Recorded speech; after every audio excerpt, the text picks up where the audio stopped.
എന്താണ് അങ്ങയുടെ ബന്ധുവായ ജെയ്സൻ്റെ മരണത്തെക്കുറിച്ച് പറയാനുള്ളത്? ജെയ്സൺ എൻ്റെ ചേട്ടൻ്റെ മോളുടെ ഭർത്താവാണ്.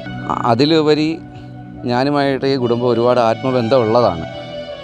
പക്ഷേ ഈ കേൾക്കുന്ന വാർത്തകളും മാധ്യമങ്ങളിലൂടെ വന്ന ആ ഓരോ കാര്യങ്ങളും എടുത്ത് വായിക്കുമ്പോഴും നോക്കുമ്പോഴും നമുക്ക് ഒരുപാട് ദുരൂഹതയാണ് ഇതിനെ ചുറ്റിപ്പറ്റി നിൽക്കുന്നത്. കാരണം ഒരാൾ കണ്ടു, ഓടിച്ചെന്ന് അവർ തൂങ്ങി നിൽക്കുന്ന അവസ്ഥയിൽ കണ്ടിരിക്കുന്നു ജെയ്സനെ. അങ്ങനെയൊക്കെ പറയുമ്പോഴൊക്കെ നമുക്ക് ഒരുപാട് ദുരൂഹതകൾ ചുറ്റിപ്പറ്റി നിൽക്കുന്നതെന്ന് മാത്രമല്ല, ഇതിൻ്റെ പിന്നിലുള്ള എന്തൊക്കെയാണ്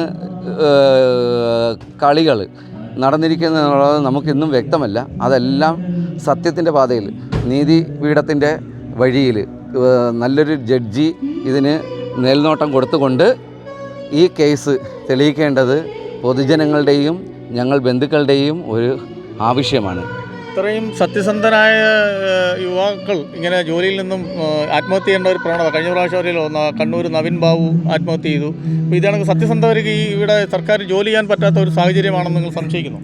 തീർച്ചയായും. സത്യം പറഞ്ഞാൽ തല്ല് കിട്ടും. അതാണ് ഈ നാട്ടിലെ ഇന്നത്തെ അവസ്ഥ. അതിനൊരു മാറ്റം വരണം. ഇല്ലെങ്കിൽ പൊതുജനങ്ങളായാലും തൊഴിലന്വേഷകരായാലും യുവാക്കൾക്കായാലും ഇതെന്നും ഇതുപോലെയുള്ള തിരിച്ചടികൾ കിട്ടാൻ സാധ്യത കൂടുതലാണ്. അതിനൊരു മാറ്റം വരണം. അതാണ് ഞങ്ങളുടെ എല്ലാം ആഗ്രഹം. അദ്ദേഹം വളരെ ഈ സമയത്ത് സത്യസന്ധരായ ഉദ്യോഗസ്ഥരൊക്കെ ആത്മഹത്യ ചെയ്യേണ്ട ഒരു സ്ഥിതിവിശേഷമാണോ ഉണ്ടായിരിക്കുന്നത്? അങ്ങയുടെ മണ്ഡലത്തിലൊരു ജീവൻ നഷ്ടപ്പെട്ടു, എന്താണ് പറയാനുള്ളത്? ഈ വിഷയം തന്നെ ഞാൻ നിയമസഭയിൽ പറഞ്ഞിട്ടുള്ളതാണ്.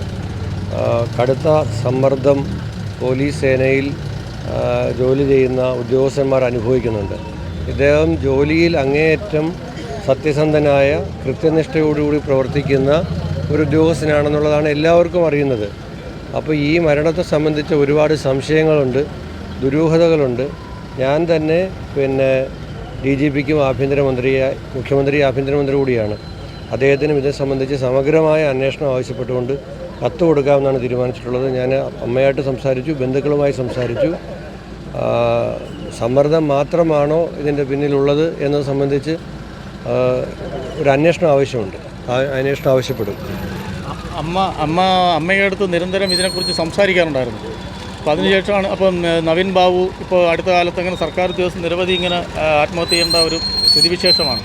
അപ്പോൾ ഇതിന് എന്താണ് നമുക്ക് ഈ പരാതി കൊടുത്താലേ അന്വേഷിക്കൂ എന്നാണ് സർക്കാർ പറയുന്നത്. ഒരു പരാതിയും ഇങ്ങനെ കൂടുതൽ ആളുകൾക്ക് ജീവൻ നഷ്ടപ്പെടുന്ന സാഹചര്യം ഒഴിവാക്കേണ്ടതാണ്.